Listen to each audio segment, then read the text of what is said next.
Please subscribe and don't forget to press the bell icon to get notified whenever we upload a new video. All right, last night we broke the story of how it was a free-for-all in Tuticorin in Tamil Nadu. Last night the toll was 11 people dead in police firing. Tonight it's gone up by one more. 12 people dead tonight. And we're starting with some breaking news because the Tamil Nadu Chief Minister Edappadi Palaniswamy, after being inactive for 99 days when this protest has been going on peacefully, has now sprung to action. He will be meeting the Governor Banwarilal Purohit later tonight at about 9 p.m. is what we are told. He's likely to apprise the governor on what the situation is in Tuticorin. Like I said, it's been 2 days of a free-for-all in Tuticorin because of this protest that's been going on against the Sterlite plant there for well over 3 months. And suddenly yesterday, all hell broke loose. There was a garage of the district collector's office. The police opened fire on the protesters, in which 11 people yesterday and one more person dead today. Purnima is now joining us on the phone line. Give us more details. Finally, the Chief Minister springing to action. Now he's apparently going to meet the governor. What is he expected to tell him? Has the situation, for starters, come back to normal there in Tuticorin? Well, Zaka, the situation remains tense even now, which is why the governor, who was on a summer vacation, had to cut short his trip and come back to Chennai. And now Deputy Chief Minister will be meeting the governor likely between 9 and 9:30 to appraise the governor of the ongoing Sterlite protests, because over the last 2 days there were at least 2 rounds of firing. Yesterday 11 died, many injured. Today again 1 death and at least 5 injured. Protests are only intensifying, which is why the governor will be, the state government will be meeting the governor to appraise him of the ongoing protests and the law and order issues that they are facing at this point. All right, Purnima, thanks for joining us at the top of the show with that breaking story. Finally, and there's been a lot of criticism of the Chief Minister, the government, for not acting in time, meeting with those protesters, listening to their grievances and addressing their concerns. Now, after 12 people are dead, he's going to go to the Raj Bhavan to meet the governor and apprise him of the situation. Like I said, for the last 2 days, Tuticorin has been on the boil. 12 people have been killed in police firing. Another man lost his life today. The Madurai bench of the Madras High Court today stayed the expansion of the Sterlite plant. Remember, that was the big bone of contention. They wanted to expand the plant. The government gave it the permission to go ahead and do so, and that's what led to this 100-day protest. But even the Madurai bench of the Madras High Court was not good enough to quell the protest today. We're showing you 2 sets of pictures on your screen which expose the brutality of the Tamil Nadu police. It also proves that this attack by policemen who were armed to the teeth with assault weapons, semi-assault weapons, in one instance a long-range sniper rifle, versus people who at the very best had stones and nothing else to throw at these policemen. This was a pre-planned one. This was a predetermined one. There is enough proof in the public domain to indict these policemen. There are even pictures of policemen using sniper rifles to targetedly shoot at people and kill them. But the Tamil Nadu government is not taking action against those cops. It is busy defending those cops.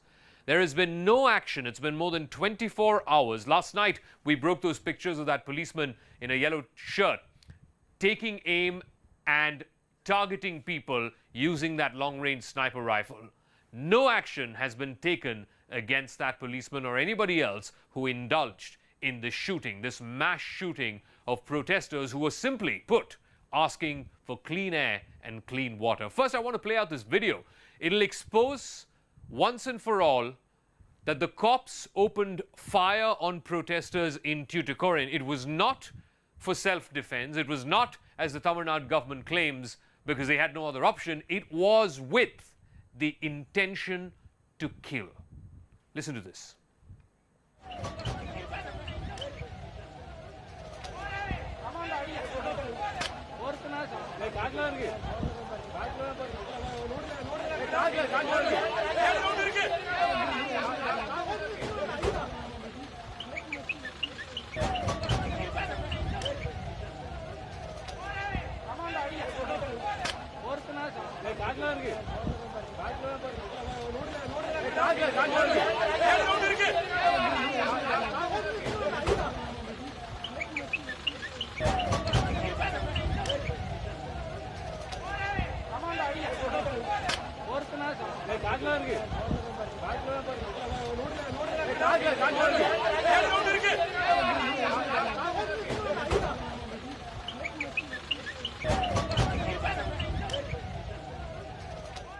So there you saw the policeman in the yellow shirt who yesterday we broke those pictures of him atop that vehicle shooting at people, targeted shooting of people, as he hands over his weapon to his colleague who's also then going to shoot people, target and shoot them.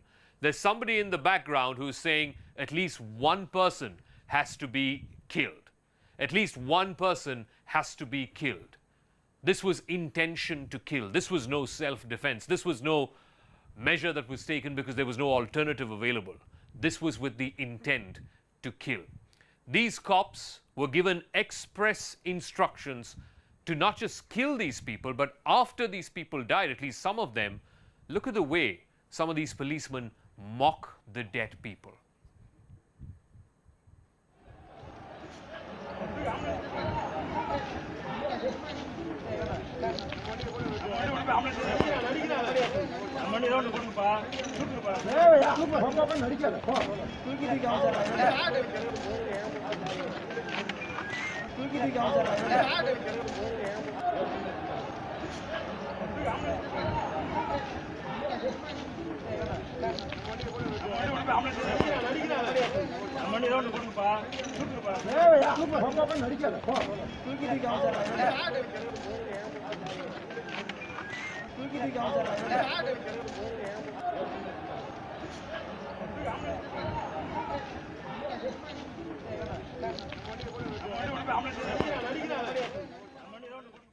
That is a dead man.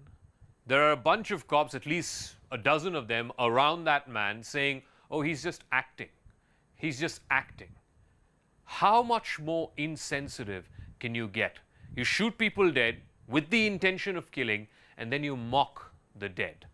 Here are 4 proofs that we're putting out tonight, which shows that this was no self-defense, that this was no attempt to try and quell the protesters because the policemen were attacked or because they had no other resort left. But this is simply with an intention to send out a chilling effect on the protesters. Proof number 1, you heard that audio that we played out. One cop heard telling the other one that at least one person should die. At least one person should die. Proof number 2, the cops were armed with semi-assault rifles, with long-range snipers, not to mention, of course, with tear gas, with batons, with shields, and yet they chose to kill people as a first resort, not even as a last one. Proof number 3, the policemen, at least 2 of them, first the one in the plain clothes, the one in the yellow shirt, and then as he passes his weapon over to his colleague, at least 2 of them on camera, we can confirm that they took aim and then opened fire. This was targeted killing. They were choosing who to kill and then killing him or her.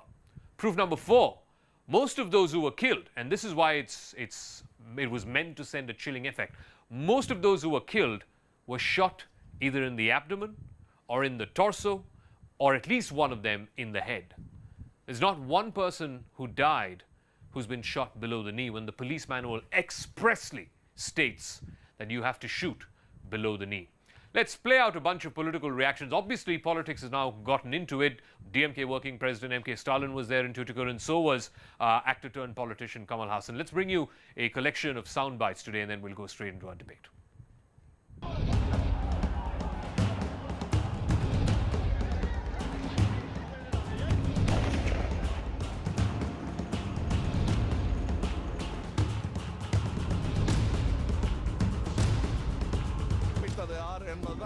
நான் கேட்ட கேள்வி அதற்கு பதில் சொல்லியே ஆக வேண்டும்.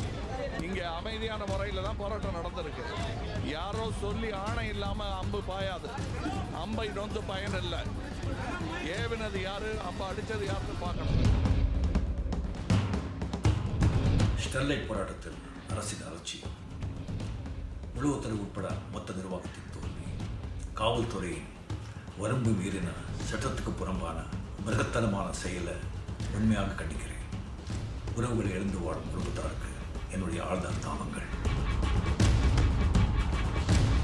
government is not even apologetic. There's no regret on the side of the government. They are only trying to justify what has happened. How can any government justify this kind of daylight murder?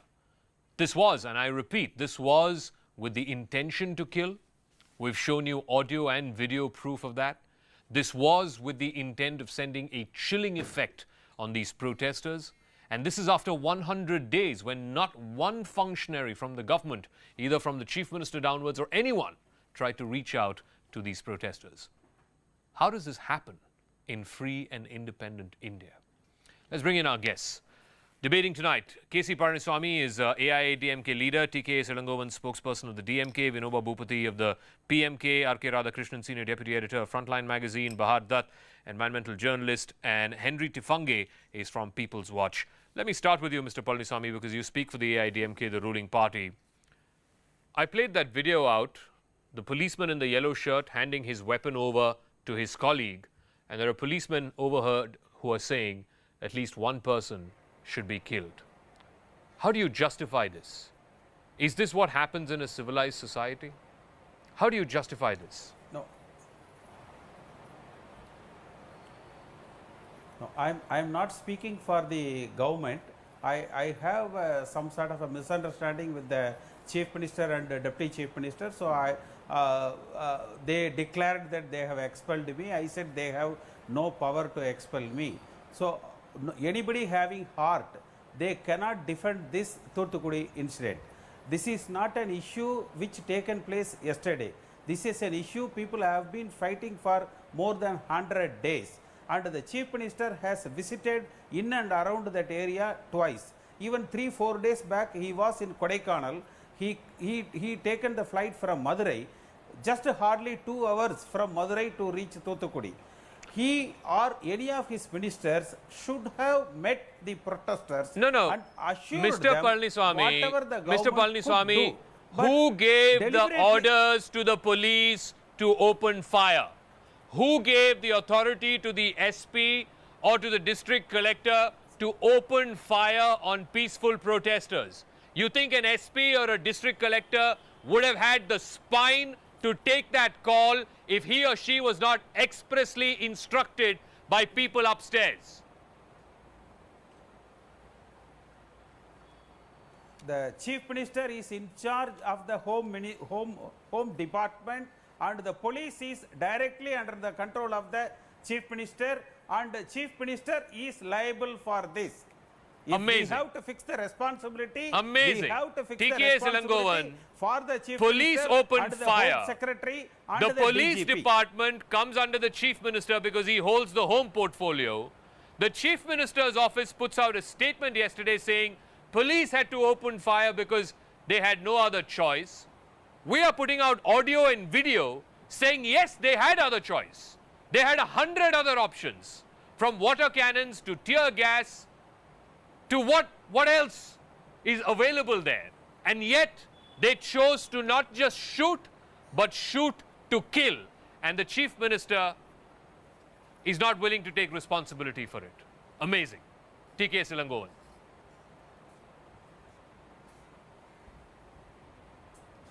My doubt is, for the past more than 90 days, the agitation was going on. There was no undue trouble there. Agitators were protesting, but they are not attacking the police.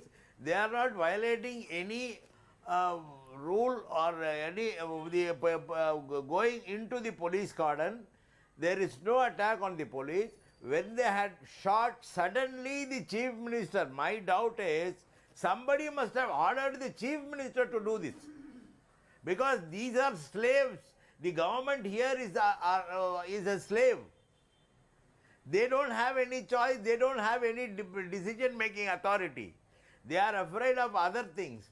My question, my doubt is, who had ordered the government, state government, to shoot at the agitating people?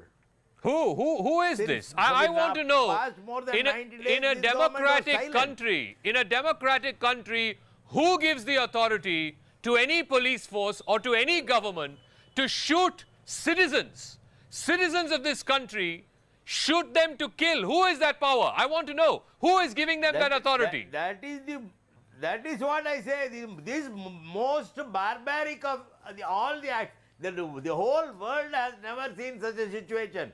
This is the most barbaric of any act a government can involve in a democratic country. I can say that this is the first incident of such incident after what I can say is what had happened during the British period.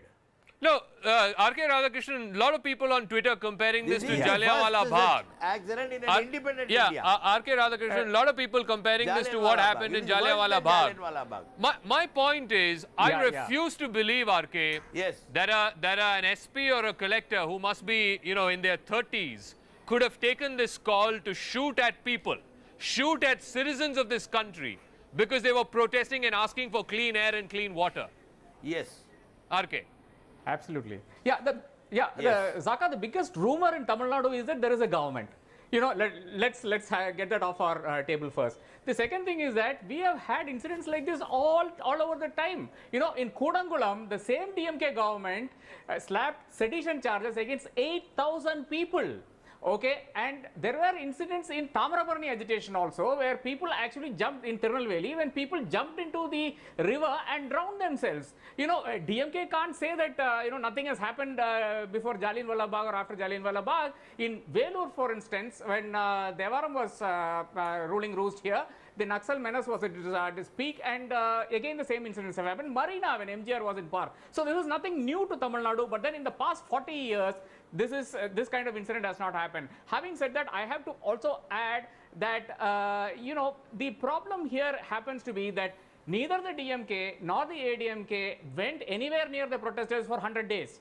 You should remember this. The DMK went only yesterday. The DMK leader went only yesterday. Of course, he has condemned Sterlite. He wanted the closure of Sterlite, Mr. M.K. Stalin. But beyond that, did the DMK support the agitation? No. Did the DMK go into a fact-finding mode? No. Only environmentalists and the local people were there. So DMK cannot claim anything. Mr. Elangovan, you want to respond to that? Mr. Elangovan, did not do anything. The first statement that we heard from your leader, Mr. Stalin, was yesterday. We are not claiming anything. Was yesterday. We are not claiming anything. But we have to say that this is the most brutal of the attacks which has happened in this country. No, but Mr. Elangovan, first statement from your leader, Mr. Stalin, was yesterday.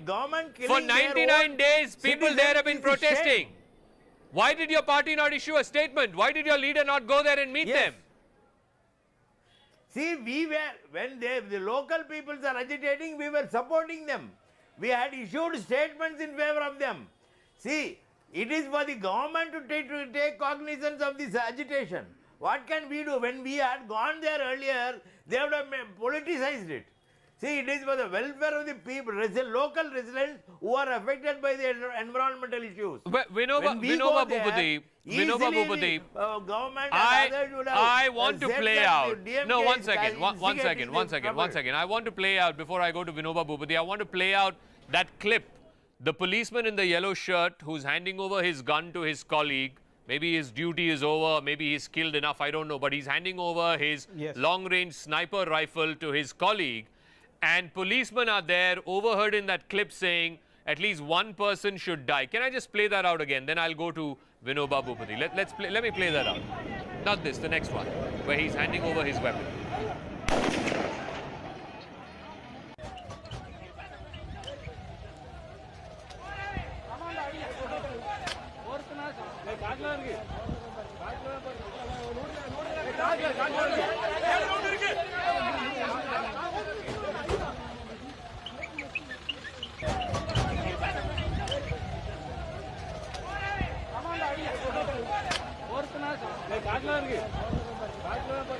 Here in this clip, you can hear policemen egging that policeman who has the weapon with him to kill at least one person. At least one person should die.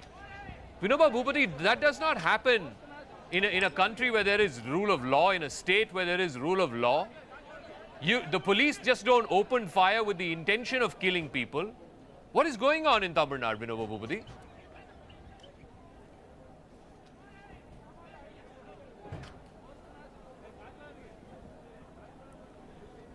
Vinoba Bhupati, can you hear me?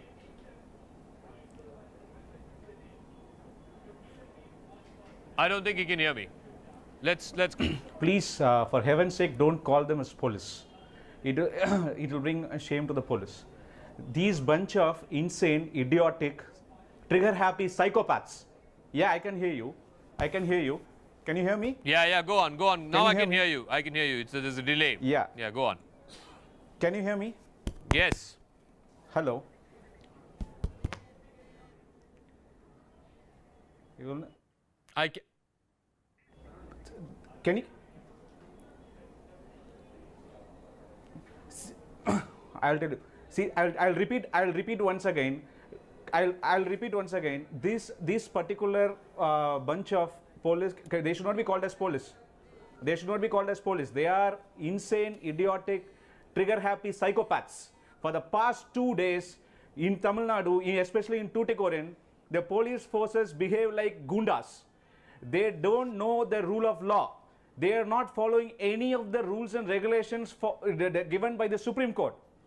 The district SP, the district collector, the DGP of Tamil Nadu, the chief minister, the chief secretary, everybody should be taken to books. Everybody should be held accountable. Okay. Who gave them this authority to go on I'm just getting the first change. The first change. They are asking for the first clean change. drinking water. Let's come back to the studio. The first change. The first change has been made. The SP of that area of Tuticorin district has now been transferred. P. Mahindran was the SP when this happened yesterday. He's now been transferred. Murali Ramba, IPS, has now been transferred from Nilgiris to Tuticorin. He's now the new SP. This is breaking news right now on this program that the SP of Tuticorin has been transferred. Let me see if, all right, both SP and collector of Tuticorin district have just been transferred. So Sandeep Nanduri, who is the collector in Tirunelveli, has now been posted as collector in Tuticorin. N. Venkatesh, who was collector in Tuticorin, has been transferred as additional state project director for the Samagra Shiksha Abhiyan. So two big changes. The SP and the district collector of Tuticorin have now been changed after what happened yesterday. Bahar Dutt, you've covered a number of such people's agitations in the past. You have seen instances where the police have opened fire and killed innocent people. But there is something brutal and something shocking about what happened yesterday in Tuticorin, because it was not new. This was not sudden. Police had information of these protesters. They had been sitting in protest for the last 100 days. In fact, they've been against this plant for the last 20 years. And then all of a sudden, 12 people are dead.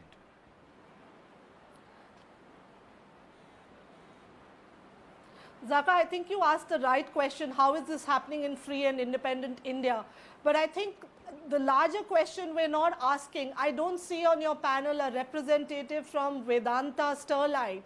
Where is the company? This is a company which we know repeatedly the Supreme Court has noted in 2013.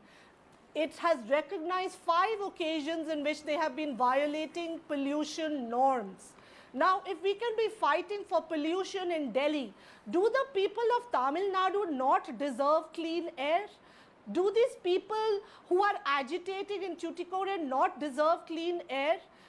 I just want to stick to the facts of the case. And the fact is that Sterlite Vedanta, in 2013, March 23rd, there were instances where people woke up saying that they could not breathe. The sulfur dioxide emissions were at double the level that day.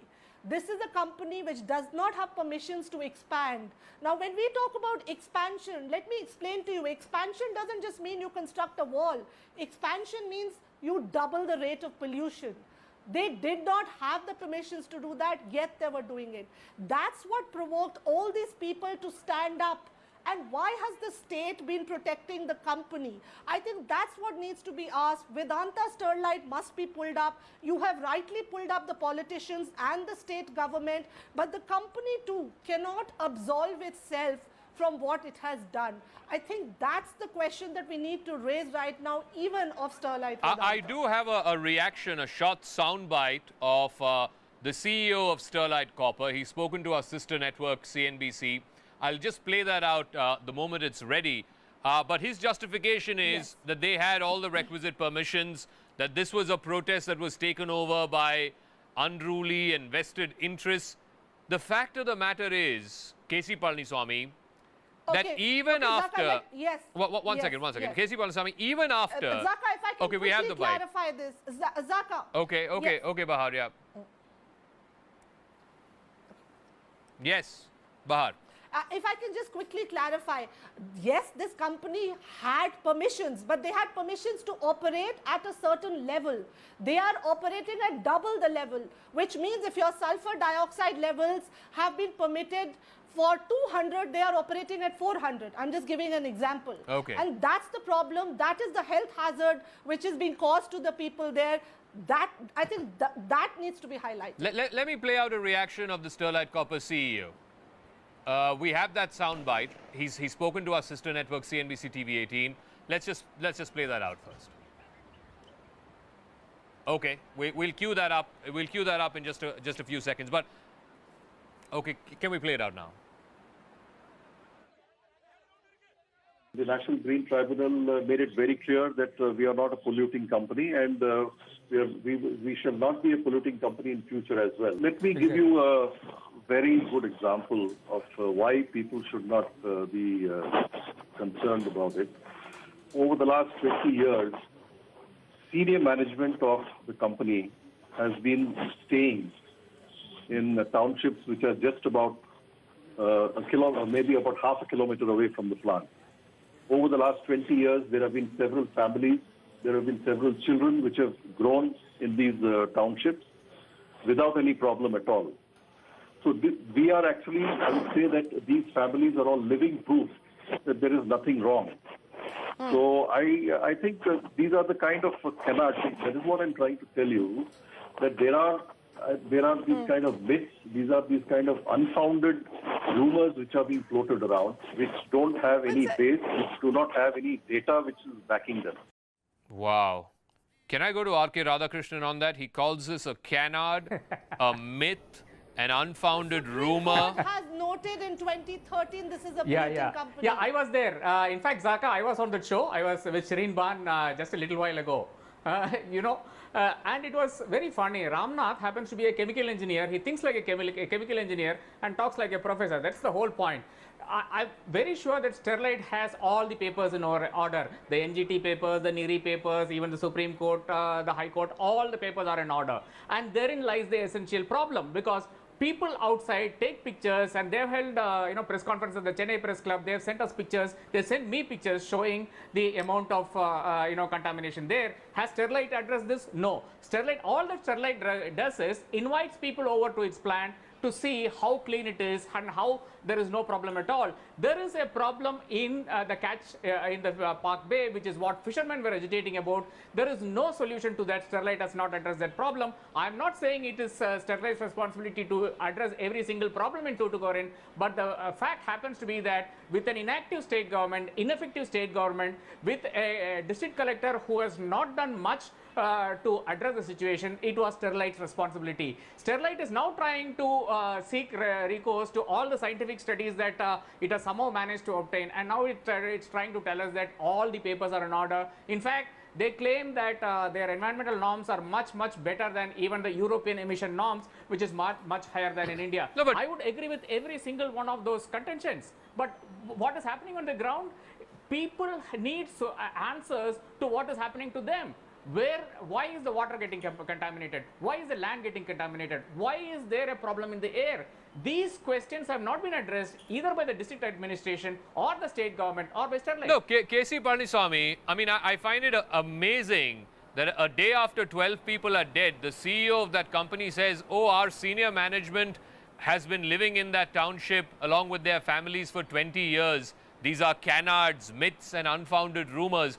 No, you tell me, where is the Tamil Nadu Pollution Control Board? Why are they not involved in this? Why are they not conducting studies to find out what is happening there? how can the Tamil Nadu Pollution Control Board allow a plant which the locals there are claiming produces contaminated water, contaminated air? You have a whole department for it, the Pollution Control Board. Where is it? Are they sleeping?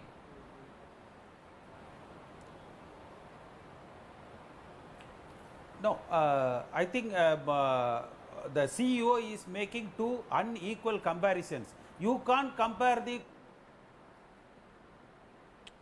All right, just when he began talking, we've lost his link. We'll try and see if we can go back to K.C. Palaniswamy. But TK is... Zaka, I can tell you about the Yeah. Tamil Nadu Pollution Control Board. Okay, go ahead.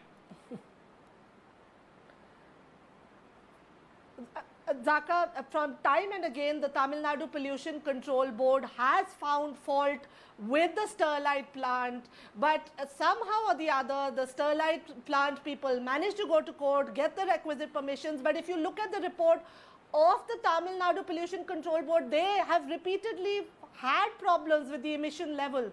So if you go through the reports, yes, they found problems, but they chose to do nothing about it. And I think some heads need to roll in the Tamil Nadu Pollution Control Board as well. No, now Palaniswamy's link is back. Tell me, Mr. Palaniswamy, where is the Pollution Control Board? Are they the Pollution Control Board or are they the Industry Enabling Board? No, I think if I am right, Pollution Control Board has banned it, but they have not given the permission. They refused to permit it, and ultimately Vedanta was able to manage the Supreme Court, and they got the permission from the Supreme Court. Only on that basis they are operating the plant. And let us not now overlook the issue of this killing. See, there are two different issues. One is the pollution in the Sterlite plant. The other is whether the action of the police is right or not. If we go into the police's action, the mere shifting of the SP and the collector is insufficient. At least the ADGP law and order, who is in charge throughout the state for law and order, should be shifted out of that place. No, forget about transfers. At the very least, shouldn't the SP and the collector be suspended? At the very least, shouldn't the SP and the collector be suspended, TK Silangovan? What does a transfer mean? Oh, from Tuticorin we moved him to Tirunelveli. From Tirunelveli we moved somebody else to Tuticorin. This is not a punishment. This is a routine thing. It is a way to protect these culprits. They have erred. They have killed people and they are being protected by the state government. They should have been transferred, suspended, action should have been taken against them. This state government is trying to hide something. I don't know, my doubt is that whether the state government itself is being pressurized by somebody outside the government is my question. So what is it that the state government is trying to hide? Vinoba Bhupati today... If they had acted on their own, they should have been suspended, dismissed. Today the protesters... It is a routine thing. The protesters were asking, you know, is the job of the Tamil Nadu government to protect the people or to kill the people? Is this a Tamil Nadu or a Sterlite Nadu? What is going on?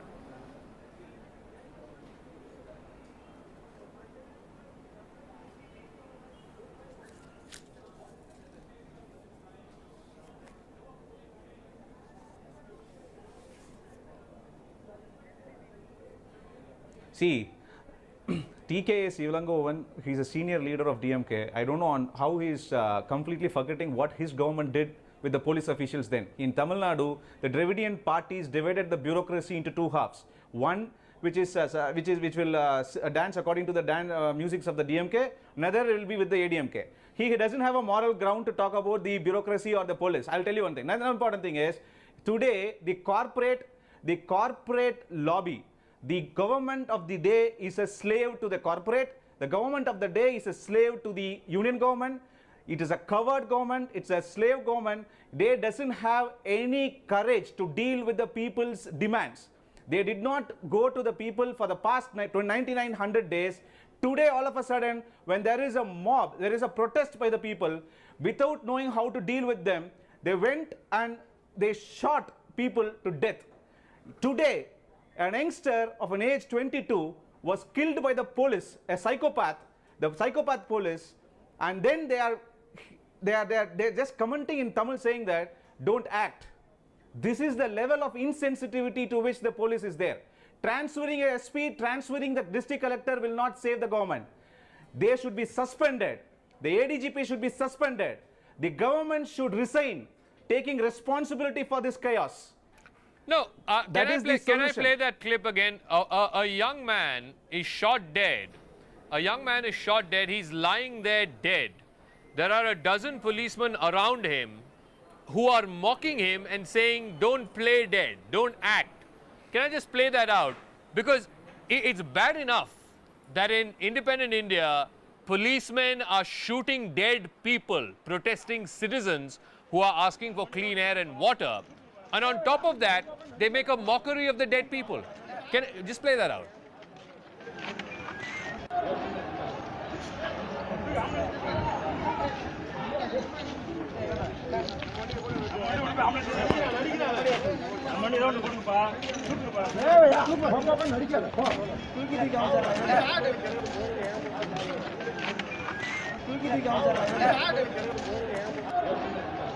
RK, you heard that.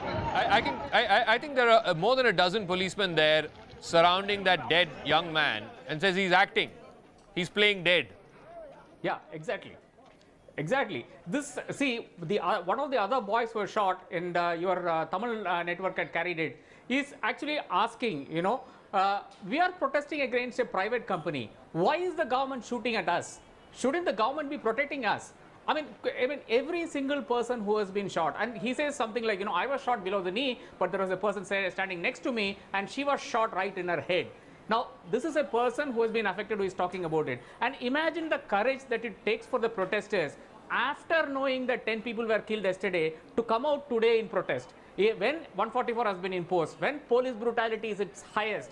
And the other thing, Zaka, is that today police decided to go to Anna Nagar and shoot people because that is the place where fishermen live.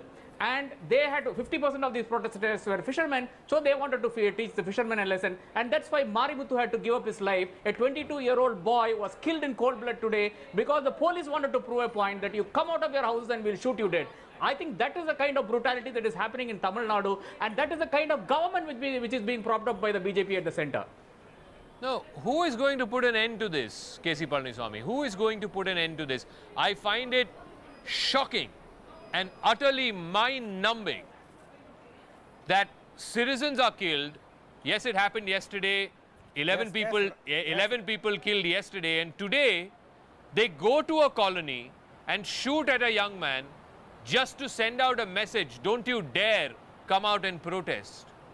Is this a democracy?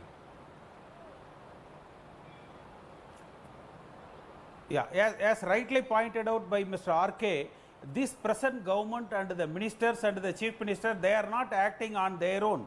They are simply carrying out the instructions given from Delhi. And whatever the BJP says and the Delhi government of India says, they are going by that. In fact, there was some news today that the government of India, the Home Ministry has asked, should there be additional paramilitary forces? So now it shows the Tamil Nadu police killing the people is insufficient. They would also additionally send the paramilitary force to kill the people in Tamil Nadu. And why should they kill? For the purpose of to save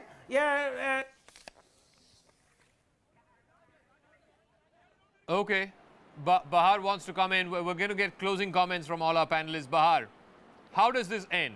Yes, I think, yes, Zaka, just very quickly, I think what we need to also ask is, let's not make this of AIDMK versus DMK. What we need to also ask is, please remember, the initial permissions for this plant were given by the Ministry of Environment and Forests, which sits in Delhi. So whether it is the Congress or it is the BJP, the state, not just the state government, but the national government too has colluded to protect this one private company. And I think right now we need the Ministry of Environment and Forest also to step in and send a fact-finding commission to find out What are the pollution levels in that area? What are the water pollution levels in that area? What is the sulfur dioxide level? I think that's what I find missing, and that's what needs to be done. Why is the Chief Minister, for instance, not making a visit to the area, talking to the protesters? Why are we talking about more brute force being used in? And I'd just like to end by saying, in this whole, rule of ease of doing business, we're forgetting that we need not just make in India, but also breathe in India. We need I clean agree. air to breathe, which is a basic fundamental right. I agree, and that's what the people of Tuticorin were demanding. They were not asking for any luxury. They were just asking for clean air and clean water. And the Chief Minister, I'm sorry to say this, instead of actually going there and meeting those people, speaking to those protesters, finding out what their grievance is and addressing those grievances, instead of going to Tuticorin, he's now going to the Raj Bhavan. Be that as it may. I'm going to wrap up. Thank you very much for joining us, all our panelists. I hope, think about this as you tuck your kids to bed tonight. There are 12 people whose families have lost them tonight in Tuticorin. Why? Not because they were asking for something outrageous from the government or the police. All they were asking for was the right to clean air and clean water. They're living in the surroundings of a plant which has been polluting that area. Numerous studies have shown that, independent studies have shown that, even the Tamil Nadu Pollution Control Board's study has shown that. The Supreme Court fined this particular company 100 crore rupees for pollution, not for charity, but for pollution. As you tuck your kids to bed tonight, spare a thought for those 12 families who will not have someone to tuck to bed tonight. I'll take a break on those pictures. See you on the other side. All right, there was a massive show of opposition unity today at H.D. Kumaraswamy's swearing-in ceremony in Bengaluru. H.D. Kumaraswamy took oath as the 23rd Chief Minister of Karnataka just days after BJP leader B.S. Yediyurappa resigned after remaining in power for just 2 days, in a move which is being seen as the biggest political realignment ahead of the 2019 general elections. The regional satraps attended the mega event. It included, other than Sonia and Rahul Gandhi, of course, it included Mamta Banerjee, Chandrababu Naidu, Mayawati, Akhilesh Yadav, Arvind Kejriwal amongst the top regional leaders in the country. The leaders pitched to strengthen the opposition before the mega 2019 battle. The question is whether the opposition, a united opposition, can defeat Narendra Modi.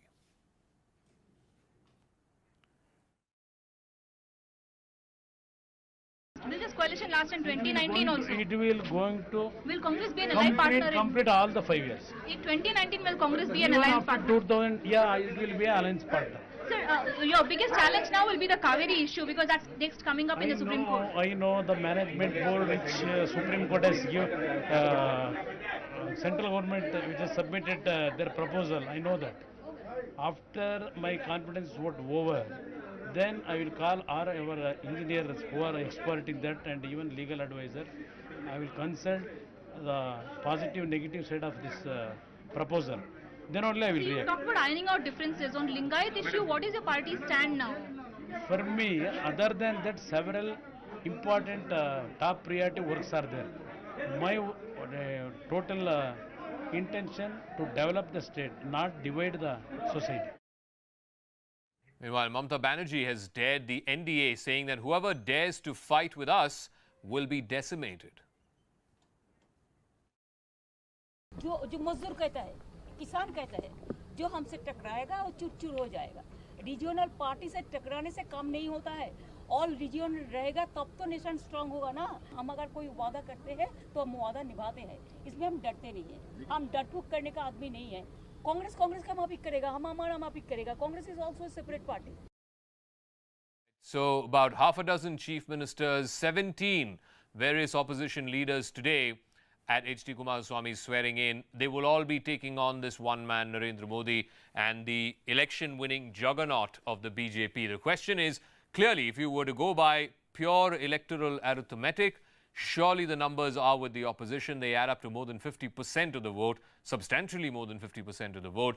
But are elections decided only on the basis of electoral arithmetic, or is there also something called chemistry, which ultimately decides who wins or not. And when it comes to that question, surely the BJP and the Prime Minister have a big edge, the larger-than-life image of the Prime Minister and his ability to swing campaigns and set the agenda for campaigns. Mario Shakil is now joining us, our political editor. This is going to be the big question for 2019. Is it going to be the electoral arithmetic of the opposition, which is formidable, or is it this larger-than-life, game-changing ability when it comes to political campaigns that the Prime Minister has that will actually save the day?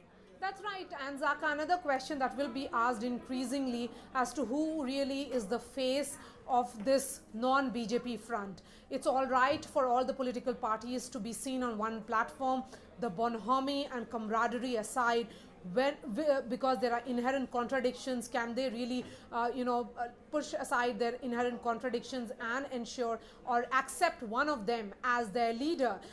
Can the Congress party really emerge as the fulcrum of this anti-BJP or non-BJP front? Because there were two crucial absentee. One, of course, is someone who is seen as the head of the anti-BJP front in Andhra Pradesh, which is Jagan Mohan Reddy. He was not present. Naveen Patnaik himself was not present. And in both these states, particularly in Odisha, I would say the BJP is in a direct contest against BJD. Why was Naveen Patnaik not present? But of course, as you were pointing out, I think the fear of Prime Minister Narendra Modi may be cementing all these opposition parties to come together on one platform.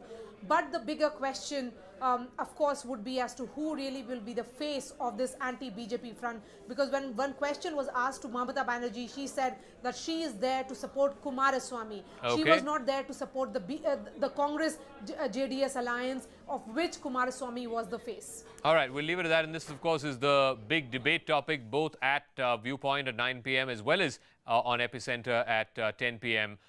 Both Bhupen and Mario will be debating this. Is this portending to a massive political realignment ahead of 2019? Final break. On the other side, I think we've got some breaking news about a massive fire that's broken out on the Vaishno Devi route. Details when we come back. JDS and Congress formed an unholy alliance to grab power. This unholy alliance is an insult to the mandate and wishes of the people of Karnataka, and therefore flag day for the state.